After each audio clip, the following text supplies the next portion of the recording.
Yes, hello, hello. This is Luna coming at you from Extrayus. I'm here standing on the docks, and I've been presented with this wonderful opportunity. This wonderful food cart is before me, and this gentleman, Mr. Tobias, is it? Yes, Tobias Shadowmane. Oh, yes. He's here in your selling. What is it you're selling, sir? Mostly buns, rice, other assorted foods and snacks. Oh, that sounds utterly delicious. And I will join some of my traveling partners here in a second in having some of this wonderful meal. But first, I'd like to speak to you as to why you're here. What are you doing here on the dock? Is there anything specific you're here for? Because we're here for the festival. It's a little vacation I'm on. But I wanted to hear more about what you're doing. I myself am also traveling to the festival in Arnknoka, Mm-hmm. and specifically more so here on the dock. I was sent over to talk to your eclectic group of travelers Oh, and really? introduce you to my food. Oh, that's wonderful. You said someone sent you. Who sent you? Oh, Sodia. I travel with her and her caravan currently, selling my wares along with them. Oh, that's wonderful. And you're all headed towards the festival, I imagine, to sell your wares. Oh, yes, should be a good market out there. Oh, that sounds utterly wonderful. Well, I know you sell food. What does the caravan sell exactly? Lots of odd and ends, but primarily they sell water. It's very hard to come by sometimes out here in the plains. Oh, is it? I would have thought because it's such a vast land that there would be lots of watering holes and such available. But really, the water is scarce. It can be in between parts. There's a few rivers that come through the land, but not always. Oh, so interesting. Well, that is something I just did not know, and it's wonderful to learn something new every day. But can you tell us a little bit more about yourself? Besides food and everything that you do, is there anything else you like to do? Hobbies? Hobbies. I don't have much time for hobbies. I suppose. Yes. In my spare time, I prepare more food. I prepare tonics and tinctures in order to help me heal people. I'm a healer also, along with a cook. And I'm also currently looking for answers and anybody who might be able to tell me more about some of these visions I've been having and the powers that have come from them. Oh, you've been having visions, and you said they give you powers? Yes, yes. Not too long ago, a few months, I saw a woman in the sky who spoke to me, told me of great danger, and the next thing I know, I had some powers that helped me help people. Well, that is fascinating. I've never heard of something like that occurring. So far, nobody else has either. Nobody else I've spoken to knows anything about it. D- does this lady in the sky have a name? Yes, so far I've only referred to her as the Twilight Mother, but I do not know if she has another name so far. Wow. Well, there you have it. Keep on the lookout for the Twilight Mother. And if you hear anything, please reach out in any way you can to try and find me and let me know. And perhaps I can let Tobias know. Thank you so much for joining us. Now I'm going to let you get back to your cart, and I'm going to be talking to Richard now. Thank you so much. Thank you for having me. Well, thank you very much, Richard, for that wonderful introduction to Tobias. Can you let us know a little bit about how you came to create him, what you thought about when you made him? Well, yeah.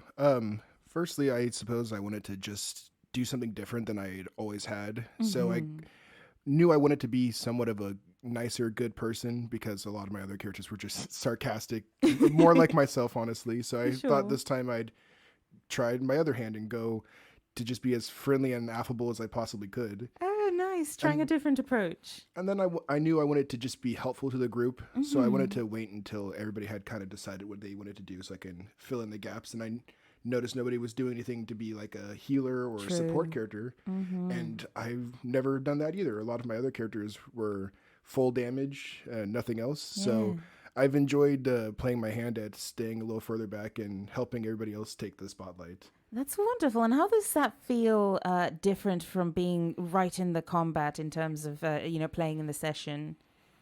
It actually feels a lot more rewarding Mm-hmm. because a lot of times before, you run up and you miss all your swings at a monster and you're like, well, poof, there goes my turn. Oh, But yes. there's not often I feel like I've wasted my turns when I'm helping either heal you guys or maybe help you guys hit a little harder or more likely to hit. Because then I feel like anything you guys are doing is in part something I've done. Like if I've kept you all in the fight, then that's another round that I see of damage I could have done, you know what I mean, or that I did do.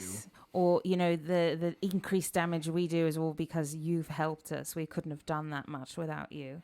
Or some of these things that might hit us, we wouldn't be able to survive. So I think that's really kind of you to sort of pick something that's out of your comfort zone to try and help us out. Yes. And then past that, as far as him and the character, I again kind of wanted to go with something I hadn't done before. I looked through some of the races and some of the ideas, and then things kind of piled up. I seen the Leonin, and then that's how I got the name Shadowmane. I like to make a lot of my character names come off of physical traits. I think that's a really easy thing to do, especially with like fantasy type names, is to have like a family trait or like a physical trait, like the last one, Zephyr, his last name was Raventhorn. It was just because he had black hair. And that was like my whole reasoning behind it. Understood, but it still sounds lovely and very regal. So that's quite interesting. And I also wanted to ask, how does Tobias view the world of Extrayus? How does he view himself in the world as well? I'd say Tobias has on his pair of rosy glasses and sees things a lot nicer than they are. But Always I'd say seeing they're the good cracked. in people. Like he's trying hard to do it, and sometimes I feel like maybe forcing himself to see things a little bit better than they might be, despite himself. He's trying his best to be as good a person as he can be. Yeah, and that's actually a thing I've had with him too. There's been situations where I've flipped a coin on my own, and I don't know if anybody's noticed, and it's been to see if something is pushing Tobias a little bit too much.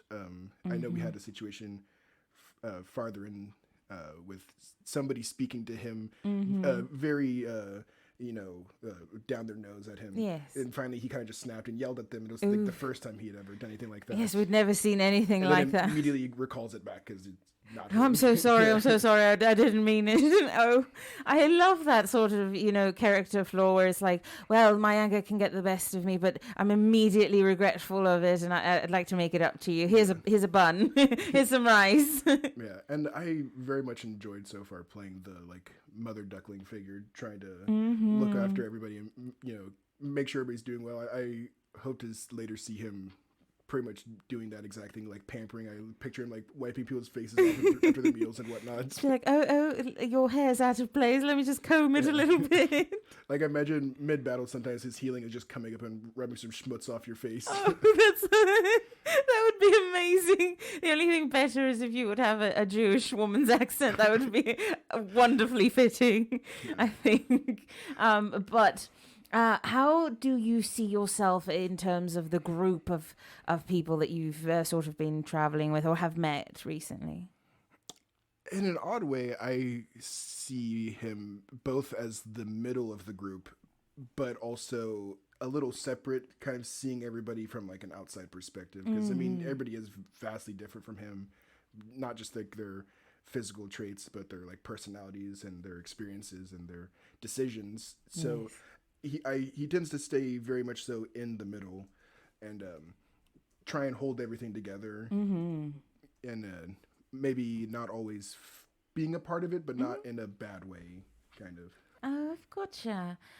And how does it, because I know you love playing video games, you're really into gaming, and so how does that affect how you created your character, how you influence what Tobias embodies? So oddly enough, I don't think my experience with video games so much came to reflect in Tobias, because my first two characters were very heavily influenced by what I saw, what I had playing as, and I took traits and kind of piecemealed them together because I wasn't very comfortable making a fully fleshed character.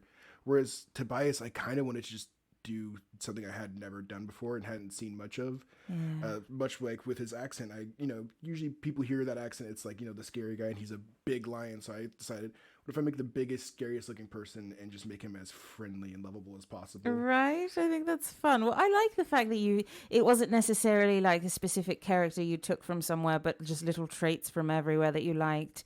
I like that idea. And also, how long have you been playing not just video games, but like D&D, tabletop games in general? D&D, honestly, about 3 years, and it's just been with you guys for the most Oh, part. you've never played before that? No, you guys were my introduction. I was interested in it, and I had looked up rules and seen a little bit of Critical Role beforehand just to kind of experience it. And then I sunk more into that once I realized I was actually going to be joining you guys because I wanted to see how things were ran. And funny enough, when I first started, one of the things I remember Googling was how to be a good player, like just things to avoid doing to just not be that player in the new table and whatnot. And like a lot of it was just coming in really eager to learn and being open to everything, especially because I had no idea what I was doing. Yes, and I will say you it was a little bumpy at the beginning because it's tough to learn everything you need to, but you did a great job, and I think it reflects so because you're still with us, and we always enjoy having you at our table. So I think that's really fun. But I'd also like to talk about the fact that you've not just played, but you've also now run your own one shot. Can you tell us a little bit about that? Oh yeah, that was terrifying, and I have no idea how Egile does it. I looked up a bunch of things, tips, tricks on how to get it started, and then when it came to it, I had to throw all of them out because it didn't work, and I had to improvise everything. But that's the fun of it, I think. You really took the initiative and tried, and I think that's the most important part. And I think it shows because we can always find you in the Discord chat streaming all your video games, whatever you're playing, you're really immersed in it, and you'd like to have other people join you in on that. So I think that's a really interesting fun fact about you. You like including others in the gameplay as well. So we can always catch you there. Thank you so much for joining us. Thank you for having me. Thank you so much. Well, this has been Luna here in Extrayus, and I am sending it back to D&D wife and DM Egile for the rest.